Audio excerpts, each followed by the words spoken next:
And welcome back to another episode of PWT Talks NXT. I'm your host for the evening, Nate Lindberg. You can check the things I do out at natelindberg.com.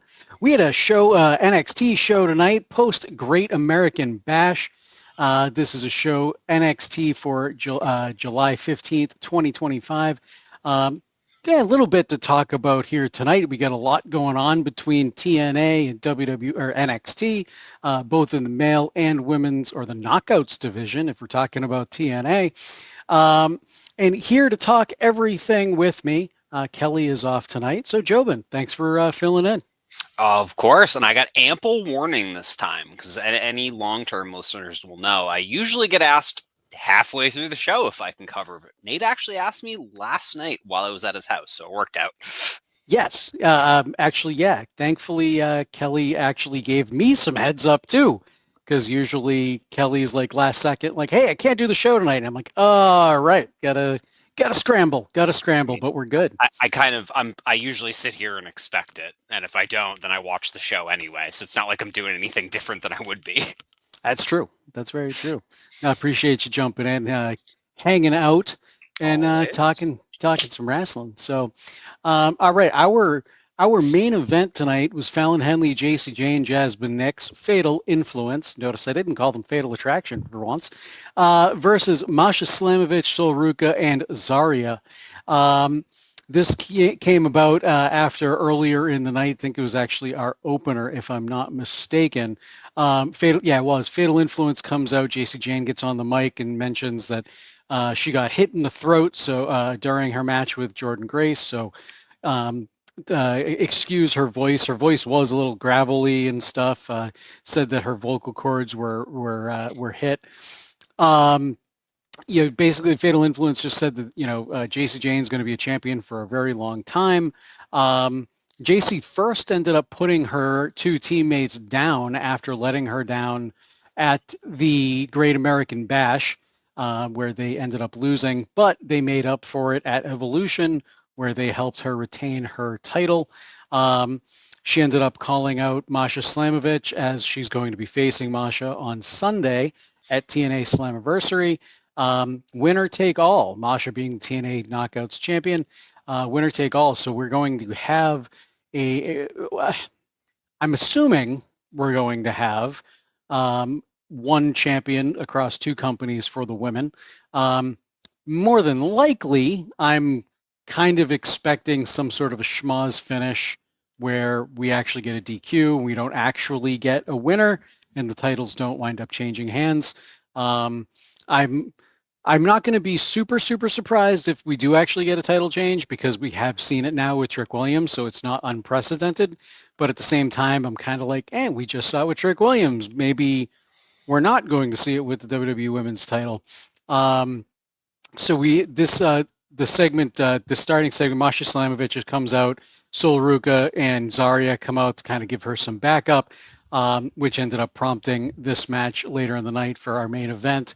I thought this was a great main event, honestly. We had a lot going on here. Zarya, Sol Ruca, I think they looked great in the match, to be honest. I think you're trying to make Masha look as good as possible. And then obviously Fatal Influence, they're about as good as they're going to get. I'm not their biggest fan, so I'm trying not to be, I want to be positive. I like to be positive.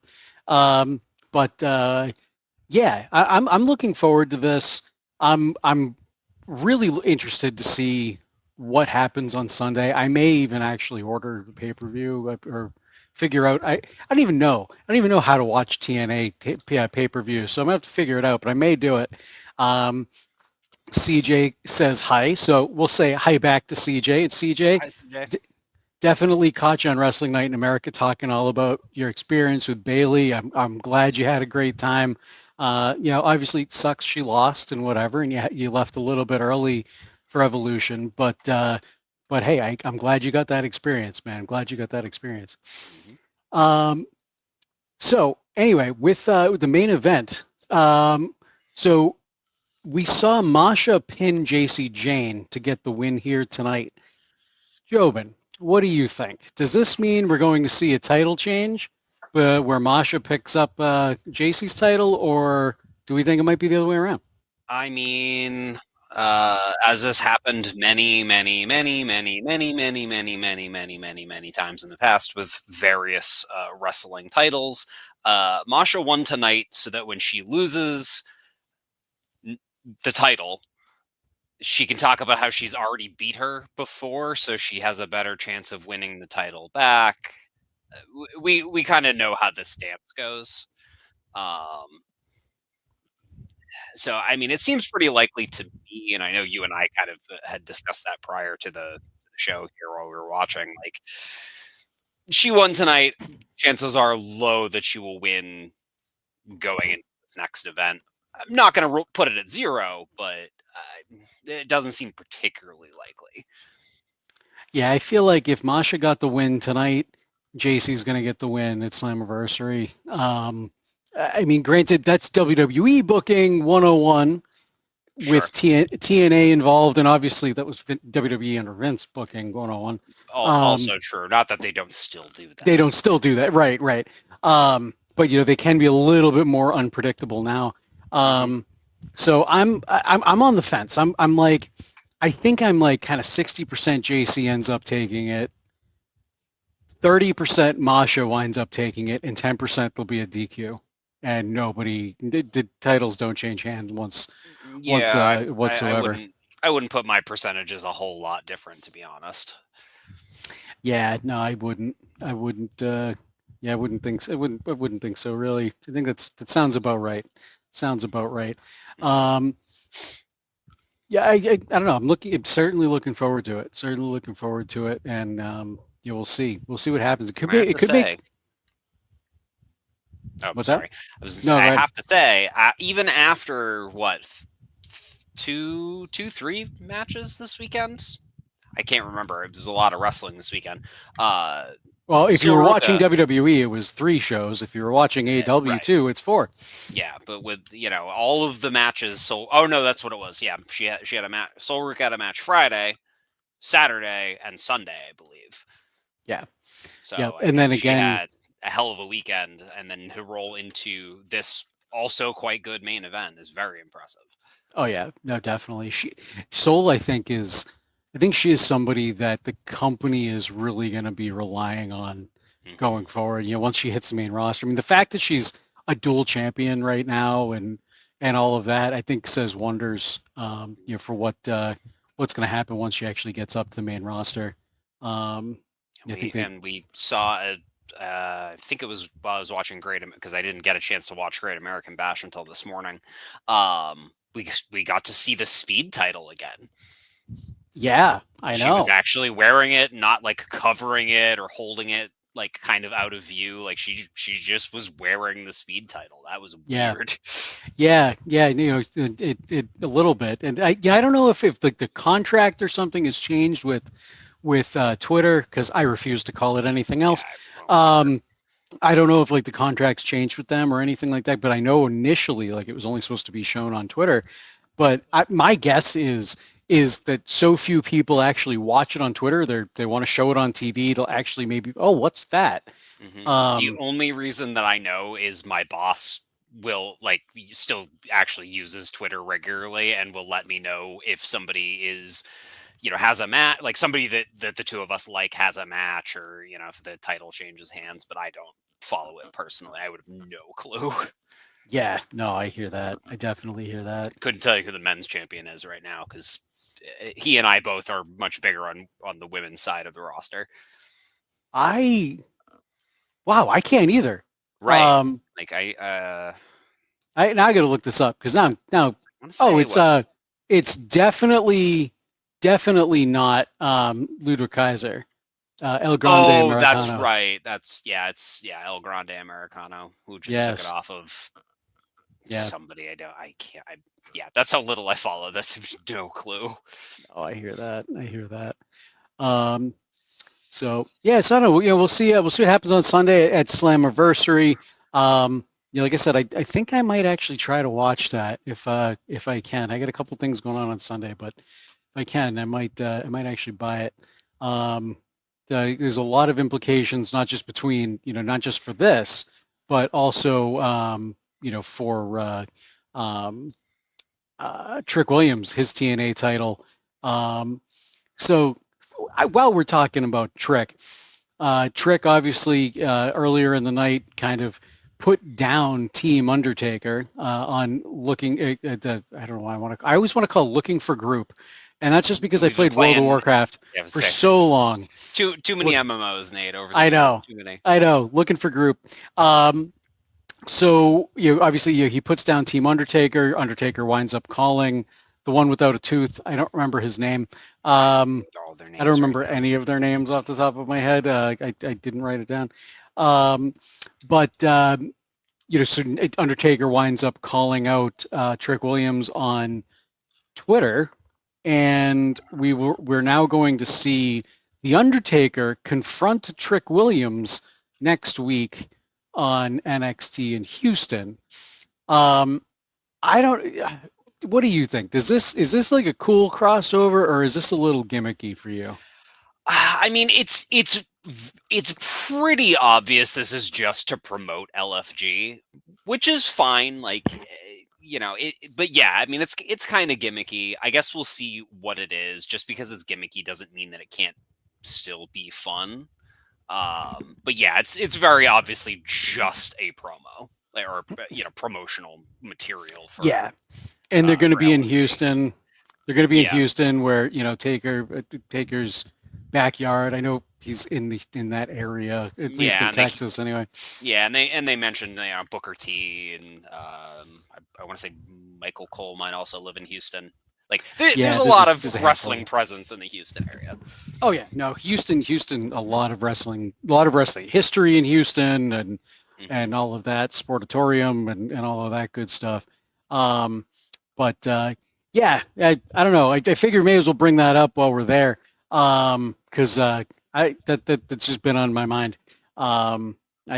I don't know. I always like to see the Undertaker hang out and come about in NXT, but I don't know. As what did you call him? Undertaker Mark Calloway edition? Flavor. That's what you called him earlier. Undertaker Mark Calloway flavor. Because that's just Mark Calloway. No, I know. Yeah, I don't know. I love the Undertaker. I almost wish he never broke kayfabe, but it was his time. He needed to. Yeah, it makes sense. Kayfabe's different now, because like kayfabe exists, but it exists only because people want it to exist. Yeah. Because like I think I'd shown you these pictures. Alexa Bliss had posted something after Evolution where it was like or right before Evolution, there was a couple of like promo pics of like her not getting along with Charlotte, and then right in the middle of the set of it's like mean pick, it's them playing with her daughter, and then a couple more.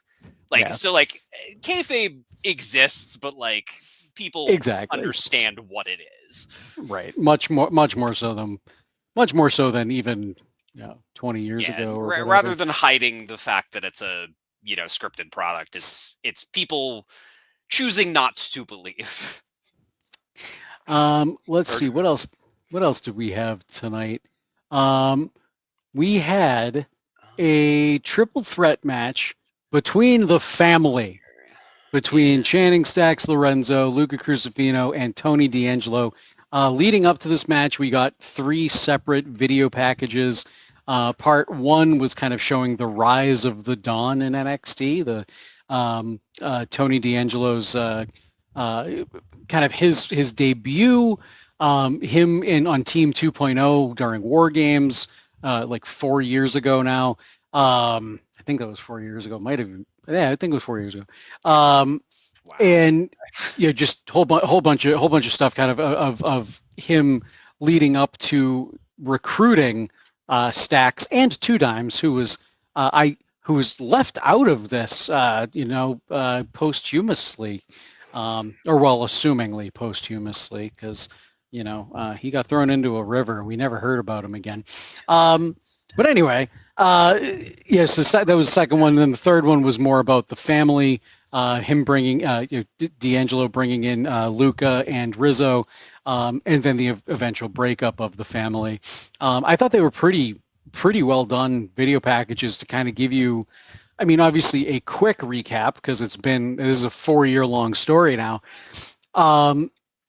This was actually, I think this is probably my favorite match of the night, and I was looking forward to this match coming into it for a couple reasons. A, I've been invested in the story for a long time, and B, I know that Luca and Stax can go, and not that Tony can't, but Luca and Stax can go. And so I was really excited to see what they were going to pull out tonight, and I really don't think they disappointed.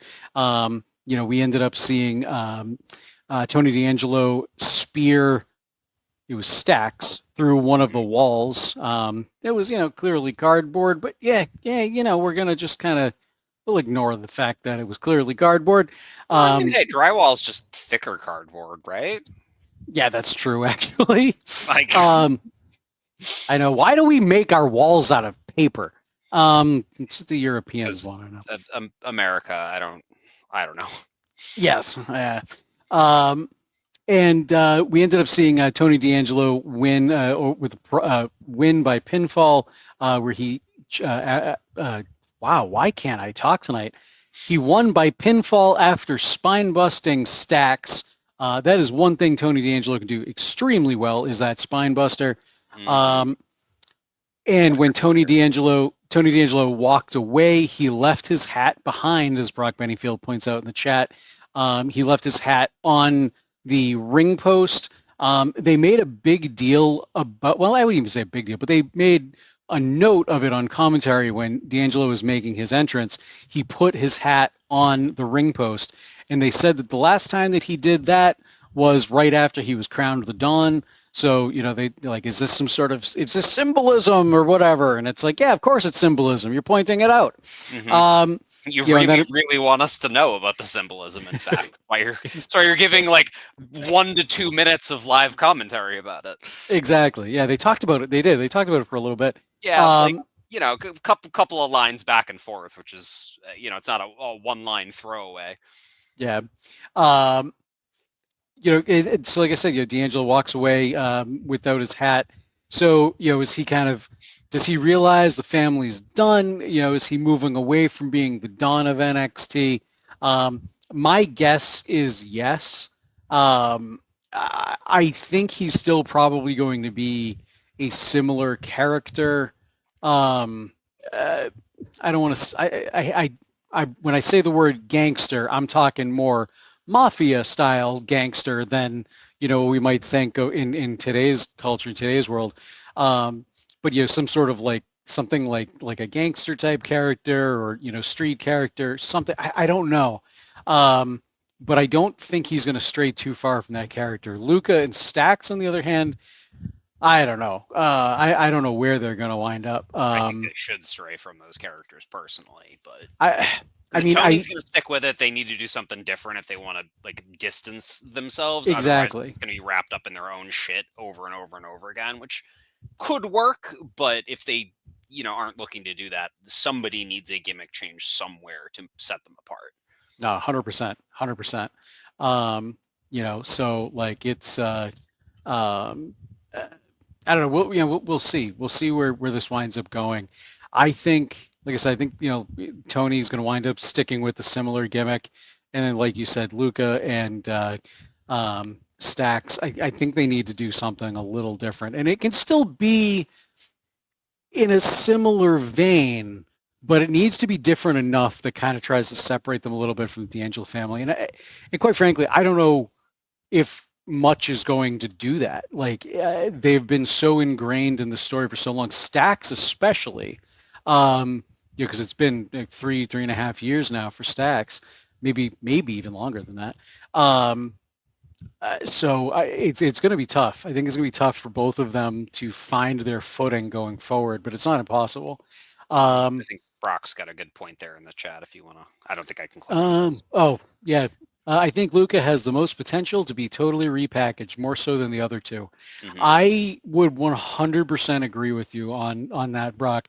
I brought it up on the show before, but I'll bring it up again. I went to NXT Battleground back in December, and or no, sorry, it wasn't Battleground. It was just an NXT before the end of the year. It was the Christmas episode and the taping before that.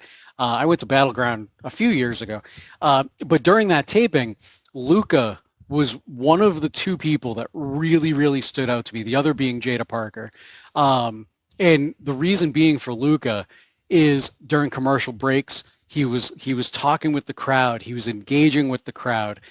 He felt super comfortable in the ring, whereas you could kind of see other people, they not that they didn't feel super comfortable in the ring, but it was almost like they were so focused on their match when it was during a commercial break, whereas Luca was kind of just walking around interacting with the crowd and things, and then he'd still perform like he's not in his head during those moments, when the cameras aren't on. um, and that really stood out to me. Jada Parker for completely different reasons. Mostly those are reasons we all know and we see on TV every week. But that was really what stood out for me for Luca. I think Luca not only has the wrestling chops, he can talk on the mic. We haven't seen him talk a whole hell of a lot, but that promo that he cut, was it last week, on why he left the D'Angelo family, I thought was pretty good. Um, and I think his charisma, and just his overall talent. I think he's probably the most likely to be repackaged and be able to flourish, as long as they put the push behind him, of course. Um, then and again, not saying that Stacks and Tony can't, but I think personally for me, Lucas stands out. Stacks being number two, Tony unfortunately at the bottom. Still think there's potential there, but I think the other two are, personally, I think they're better wrestlers, overall. Sorry, Tony, I love you, man, I do, but just saying. Hmm. Um, Adriana Rizzo is another one I worry about. Yeah, because I think she's awesome on the mic. From what I remember of her in the ring, she was okay. I think she needed a little bit more work, um, but she is one that I worry about. I don't I've know that talked. I've ever seen her wrestle a match. I want to say, yeah, she has a couple, and I know she's done some on Level Up, some dark Mm, matches and things like yeah, that. all right, But I fair. want to say it was on one or two on NXT TV. Yeah, because I've been watching Um, pretty solidly for what, 2 years now, close yeah, to it, yeah, he and took a hiatus for a while and then came back. Yeah, so yeah, yeah, pretty solidly for about 2 years. And I can't recall a match, but there's, yeah, like you said, there's probably one or two, somewhere in those 2 years. So yeah. that's 104 episodes of NXT plus PLEs. So So let me we've talked a little bit about this, but let me throw you on the match, and then on where you think these three might be going. I mean, good pacing on the match. Obviously not much through the commercial, but everything, post commercial, like good energy, good back and forth. No one person got like too much time. They were, each cycling through each other's moves, which was great. Um, the spear through the wall was fun, especially where Stacks came like flying back out through the wall, like almost back to the ring post outside the ring, and all of that I thought was very good. Um, It was entertaining. yeah, Um, very entertaining. I don't know what that really changed per se. I mean, other than like Tony got the win, which is cool. I don't yeah, know. I don't know that I that know. really changes anything in this situation per se. Yeah, yeah. It's not like with the NQCC, whereas if they win, they're out of the NQCC, which also doesn't make sense. But whatever. No, but I think I don't remember. I think it was you that brought this up last week, not Kelly. But like, it's not so much that they can't leave; it's that they want Yeah. Charlie's respect, that kind of a thing. Which after tonight seems a little more likely. They didn't kind of come right out and say exactly that, but they kind of got pretty close to what you were thinking. And it's nice to see them actually like acknowledge Ren and be like, hey, how about the girl gets a match ever instead of just the guys? Yeah. So And she's my favorite part nice. of she's my favorite part of the NQCC. Yeah. Yeah, I've mentioned this before, but she does a couple things on Instagram, and I end up wind up because I don't really use Instagram. I end up seeing these like reposted on YouTube, but Or I send them to you. well, not the Ren the Happy The Ren's Day, Ren's Happy Ren's Day. Yeah, those Yeah, I don't usually, but and they're great. They're absolutely great, and they don't get a whole heck of a lot of views if memory serves, um, I mean, she's putting herself out there, and she's not only filming them with herself, but she gets Charlie involved sometimes. She gets Tavion, other superstars involved. And it kind of it's very reminiscent to me anyway of like Long Island IZ when Zack Ryder was doing his internet show like years and years ago. It's a different, yeah, right. Hey, we almost got Zack Ryder on the show tonight, Matt Cardona. We got Brian Myers on the show, and usually if Brian Myers is going to be there, Matt Cardona can't be too far behind.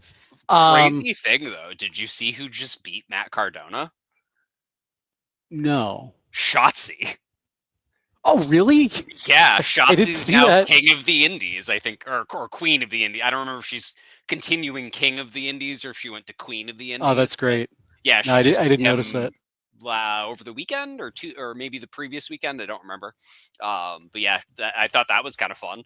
No, that's awesome. That's awesome. Maybe it was a couple weeks ago. I think I do remember seeing her. Yeah, maybe 2 weeks ago. I think I saw a picture of her with like some title or something, and she's all bloody and stuff. Yeah. Yep. So yeah, that okay. But anyway, so we've got on a tangent here. What other match? We do this all the time. Yeah, this is just me and Jobin. It just happens. All right, this match, Carly Arms. Wow, Carly. I cannot talk tonight. My God.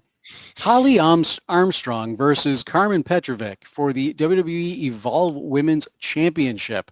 We ended up seeing. Well, we didn't even really get to see much of this match. Jordynne Grace wound up interfering in the middle of this match. Which was telegraphed before the match even took place. During Carly Armstrong's entrance, it cut to Jordynne Grace like angrily stomping into the building. So I kind of had a feeling she was going to interfere. I didn't think it was going to be in the middle of the match though, or at least as early on as it was.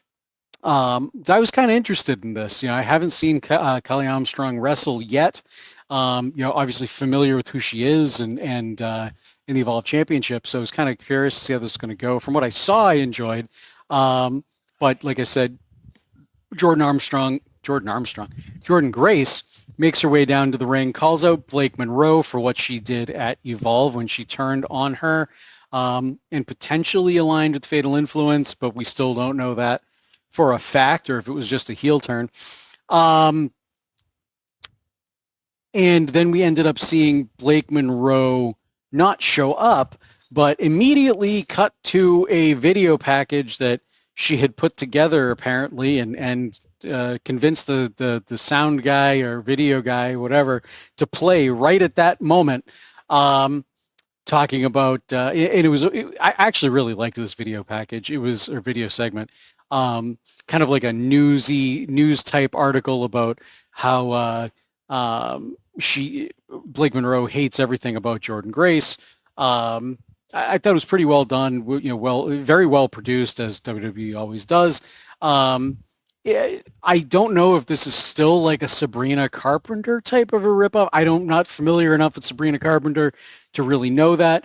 Obviously, the first vignette or two, they were ripoffs of Sabrina Carpenter. I'm going to just go out on a limb and assume that it probably is. Yeah, so Blake Monroe didn't actually wind up showing up, but we saw that. Robert Stone and Stevie Turner tried to kind of hold Jordynne Grace back before that video package showed up, or before the video package played, rather. they weren't really able to kind of hold her back or talk her down or anything, and she wound up attacking both of them. So she probably get fined. I'm surprised we didn't hear anything about that from Ava, but maybe we will as the week goes on. Well, it kind of ended up into, on the ramp shouting, and then the camera cut away. So it very well might have happened. We'll just hear about it later. Yeah. Anything on this? Either the Evolve Women's Champion, what we saw of this brief match, and everything going on with Jordan and Blake Monroe.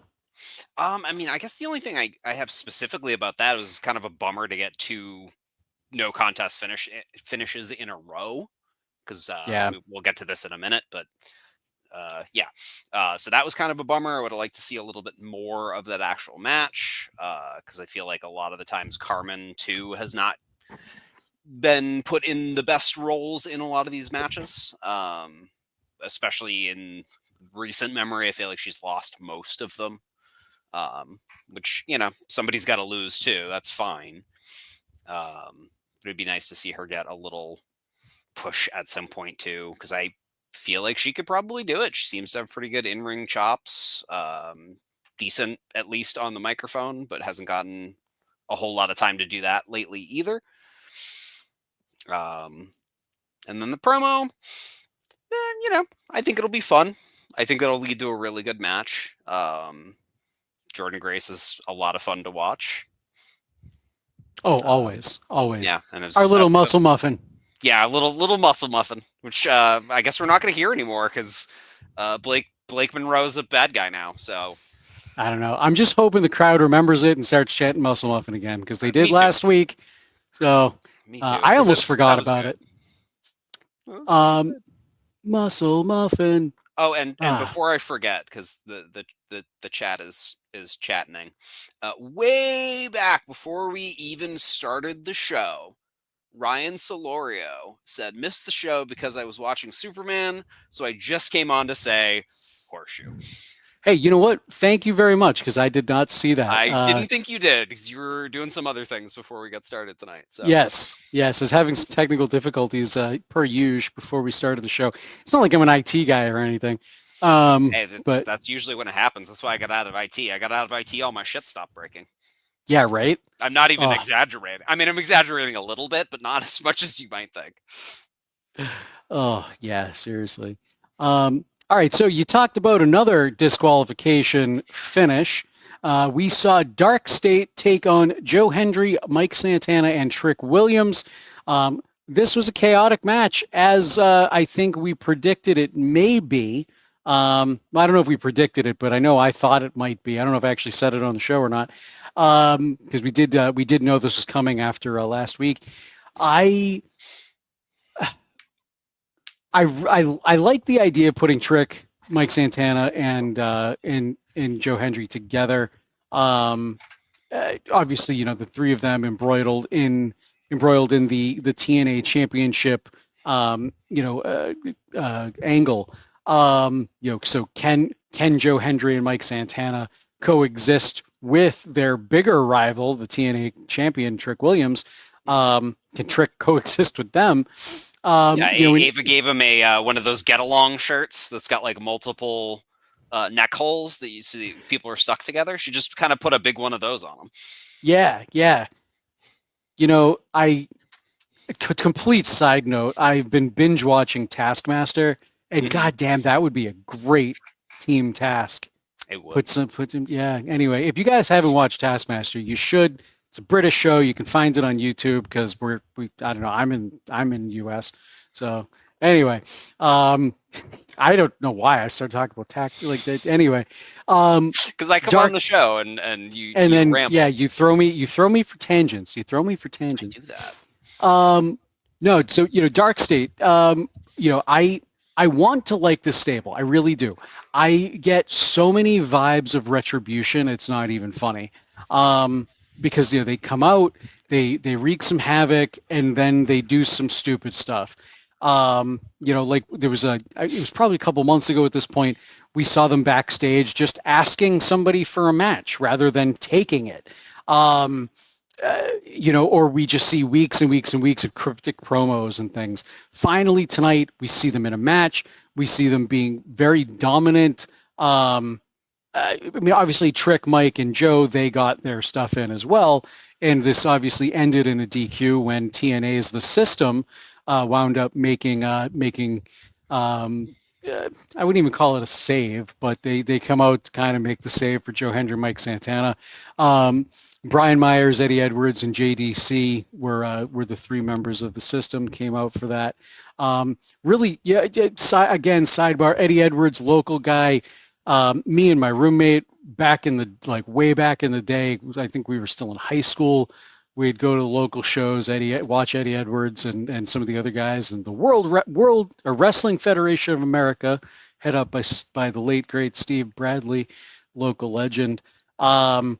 So just, I don't know, it's still cool for me to see Eddie Edwards just doing his thing and making a name for himself across TNA obviously, I think this might be the first time he's in WWE. He might have had a dark match or something like that, but just cool to see.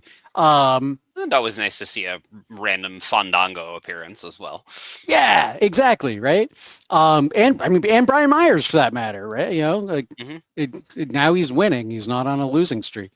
Wow, I wanted to call him Curtis Axel. His name wasn't Curtis Axel. What was his name? What was Brian Myers' name in WWE? It's going to drive me nuts. Somebody is going to... Curtis Axel? No, because that was Michael McGillicuddy. It was Mr. Perfect's kid. Oh my God. Well, where is it? Hold on. I don't know. Somebody real quick. Somebody in the chat will correct me. I know, but Curtis Hawkins. Kurt Hawkins. Kurt Hawkins. Yes, that's what I knew. Curtis, Kurt was in there. Mm-hmm. Oh, Kurt Hawkins, good fella. Got us too. Good fella coming through. So like I said, a lot going on here. It was a good match, obviously, kind of interrupted by The System. I think it makes sense. The System wants to make sure TNA title comes back to TNA, as do Joe and Mike. I think it all kind of worked, and it was nice to see a few of these guys make their entrance here tonight. Yes, Kurt Hawkins was an edgehead.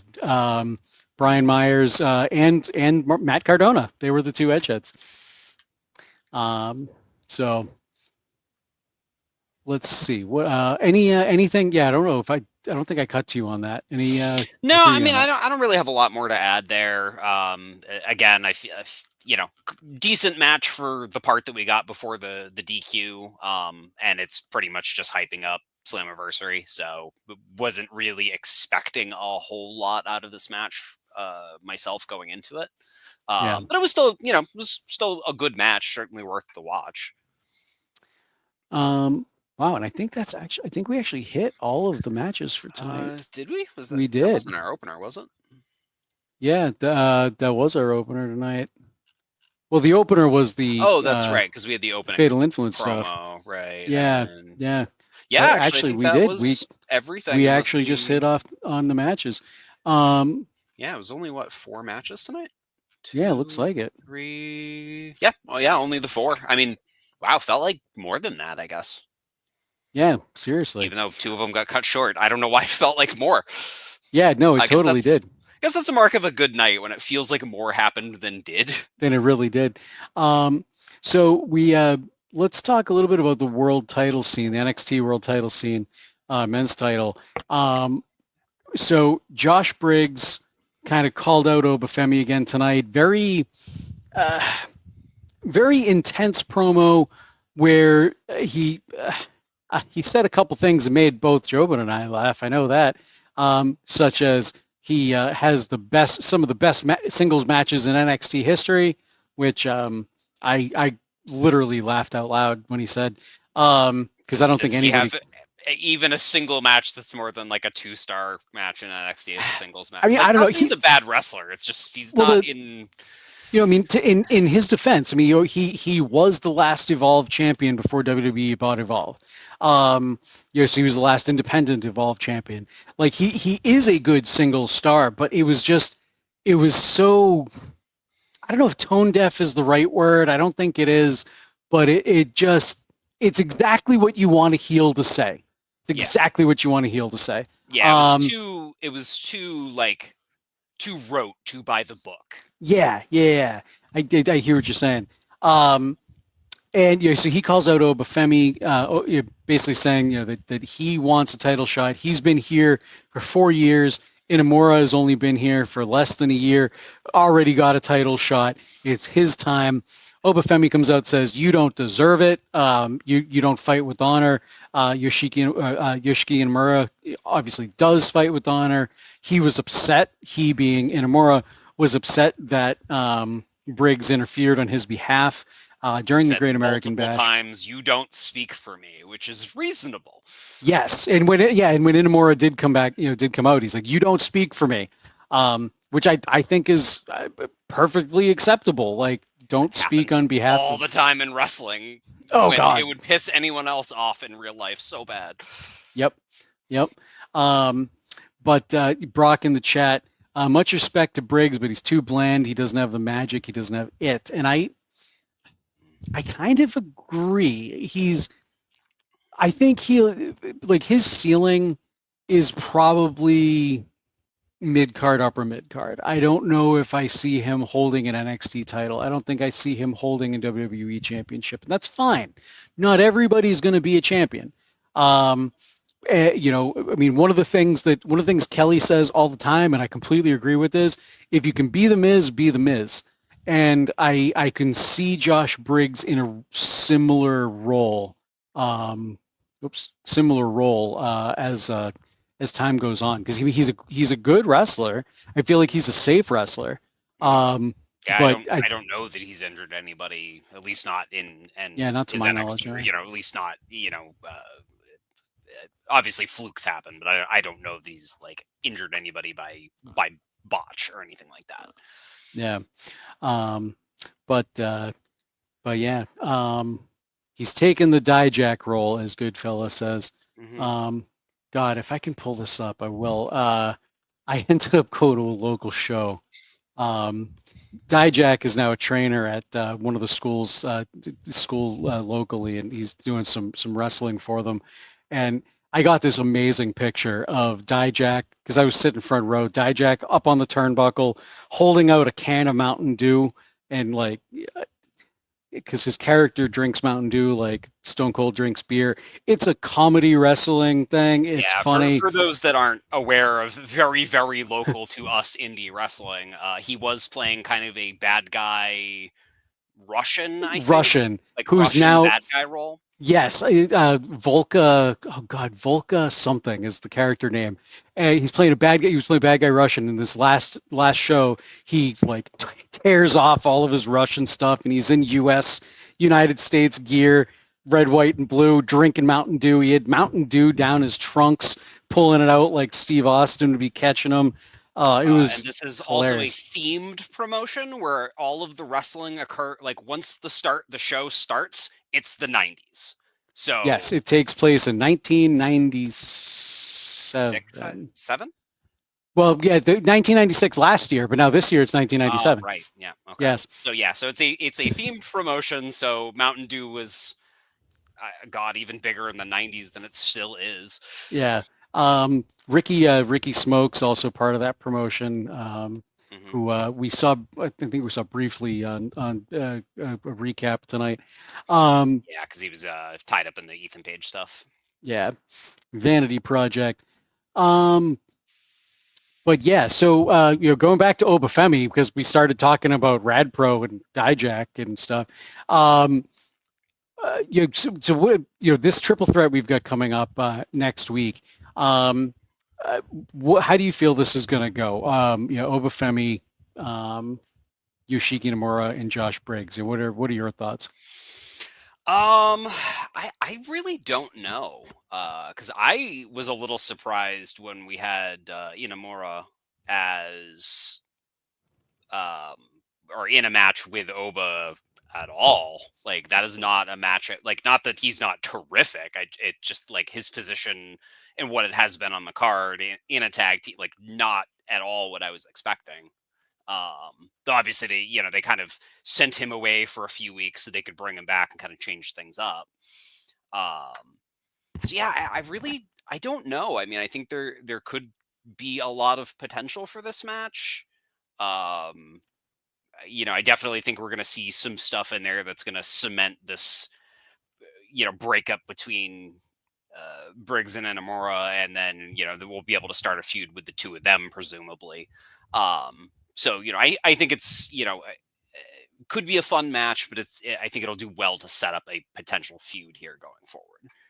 And Opa's going to retain because it's fucking Opa Femi. Yeah. No, and that's kind of the way I see it going too. Is Opa Femi going to retain? I feel like Josh Briggs and Inamura, they're going to wind up doing some infighting, and the two of them are basically going to cost each other the match. I'm going to guess Briggs is going to, or either Briggs is going to cost Inamura the pin, or vice versa, and then Opa's going to win, and that's going to kick off this feud. Exactly. One way or another. Yeah. But yeah, we'll see. We'll see what happens here. So here we go. I don't know why it's all blown out like HDR like that, but it is. But yeah, there we go. That's the picture I was talking about of Dijak as a Russian who's denounced his Russian heritage and is now all about America, drinking Mountain Dew in the corner. Rad Pro Wrestling is a weird place. Yeah, it's a very strange place. Real quickly before we continue here, we have a old lady who hits people with her purse and candy flies out. We have a guy that fights with a pogo stick. Yes. We had a 1 year long Iron Man match that has now concluded. Yes. But that was a thing that happened. 1 year long. They'd wind up posting like on social media. It's exactly social media, just them randomly fighting through some store or whatever, like throughout the course of the year. And like they made it like they weren't sleeping or eating, and it was absolutely hilarious. God, can't say enough about it. But yeah. Anyway, it's a similar sister promotion of like likes of Tommaso Ciampa and like Mercedes Moné and yeah, we're going back into the 90s. It's great.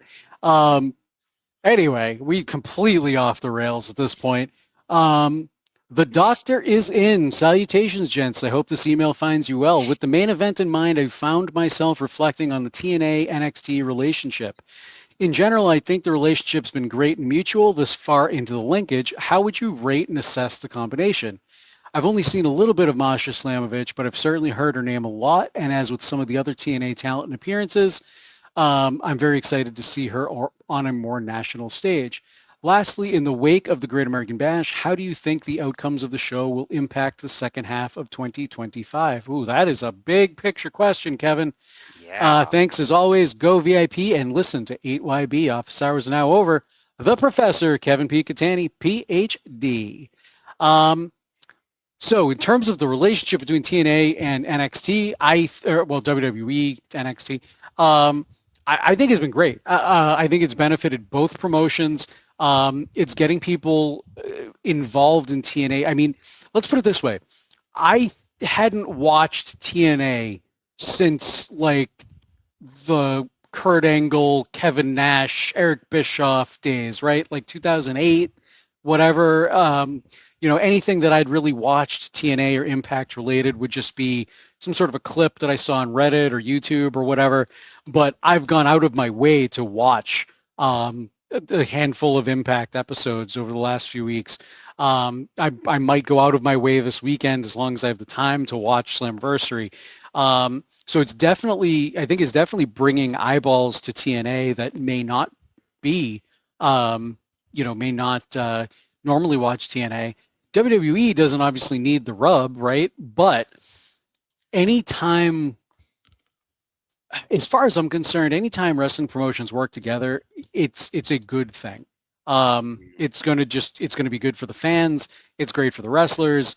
And it's just fun. It's just fun. We're talking about things like the fact that the Undertaker, I said this to Jobin earlier tonight, the fact that The Undertaker sent out a tweet tonight talking about the TNA title and Trick Williams, I don't think, like 5 years ago, the sentence Undertaker sent a tweet about the TNA title, if that came out of my mouth, I would have like if I was staring at myself and it came out of my other mouth, I would have laughed at myself. Never would have thought in a million years that would happen. So we're at a point now where we're making history in a business where it's hard to make history. Like everything's been done at this point. And sure, I'm sure there have been some promotions that have held championships or had people held champions in other promotions and stuff on the indies, but not necessarily on a national stage like this. You could maybe say WCW and WWE after WCW got bought out, but WCW got bought out. It's the same company. Exactly. So it's the same company, but I think that might be the closest thing, at least I can think of, to when this, something like this happened. Obviously, the infamous example of Taz facing Mike Awesome, Taz being at the time WWF employed, Mike Awesome being WCW employed, and it was for the ECW title at an ECW show. So there was that, and obviously now Trick Williams. But we're talking about things that I never thought we would have talked about before. I think this is a fantastic, fantastic relationship for both TNA and WWE. I think TNA is probably benefiting a bit more, but I think also WWE is, I hate this, like, I don't want to say, like, make it sound like WWE is being predatory by going like, hey, now we can use you as a feeder system and take some of your talent like Jordan or Joe Hendry or Masha. So I don't want to make it sound like they're being predatory or anything like that. But they kind of do that. I mean, they're a large company. Like, exactly. It is what it is. These things happen. But it's not necessarily a negative because they're still appearing in each other's products, and a rising tide raises all ships, as they say. Yes, that is. I think that's a great way to put it. And then the last question. In the wake of GAB, what do you think the outcomes of the show, or how do you think the outcomes of the show will impact the second half of 2025? That is very big picture. I need time to think about that, and I don't have time to think about that because I'm on a live show right now. You have to say it's a live show, Kevin. You got to give us some lead time on these ones. I know. Kevin and I, we have actually now I gotta look. I gotta see. It's gotta be a lot at this point. Kevin and I have a 1,038-day snap streak. You could have given me a heads up earlier in the day. Come on. Anyway, yeah, I mean, that's a tough one to say because there's still like 5.5 more months to this year. There's a lot of things that could happen. Yes. I'm not sure what Brock means by this. I drink your milkshake. The guy from There Will Be Blood. Oh, now I get it. Okay. All right. If now I'm just thinking that Brock Benningfield brings all the boys to the yard with the milkshake. Damn right, they're better than yours. Maybe they do. We don't know. Maybe. I don't know. That there was a joke in there that just kind of and crashed and burned. All right. I think that is going to bring us to the end of our show tonight. You can find me, my name's Nate Lindberg. You can check the things I do out at natelindberg.com. I do some music production and stuff. Just posted a new song the other day if you want to check it out. I did a little bit of everything from rock to, I've even got a country song in there. Whatever this program allows me to create, I try to create. So I'm having fun with it. Jobin, who are you? I'm Jobin. That's Nate, and you can check the things he does out at natelindberg.com. Because yes. I unfortunately, I'm boring and I don't have things to plug. So I'm Jobin. I'm Nate's friend. Go watch 8 Years Back. Go yes. VIP. Go VIP. Check out 8 Years Back with Tom and Kelly, and we will see you next week. Hopefully Kelly will be back. Kelly had a very long weekend covering. Well, not only did he go to the I think it was a Dallas sports show, card show again, which is one of the bigger ones, if memory serves. But a bunch of podcasting this week. Bunch of recaps this week, for all of the various shows out there. So Kelly was like, "Can I take the night off?" And I'm like, "Yeah, fine, fine." I don't know why he had to ask for my permission, but he did. So I think he was just anyway, being polite. And if you said no, he's gonna say too bad. actually, if I said no, I think he would have done it and just Oh. kind of like felt bad about it, but did it anyway. Well, if Kelly goes back and re-listens to this show, at least, just let Nate know to let me know, because I'm always happy to do the show. Exactly. All right, everybody. We will hopefully see you in 7. Take care.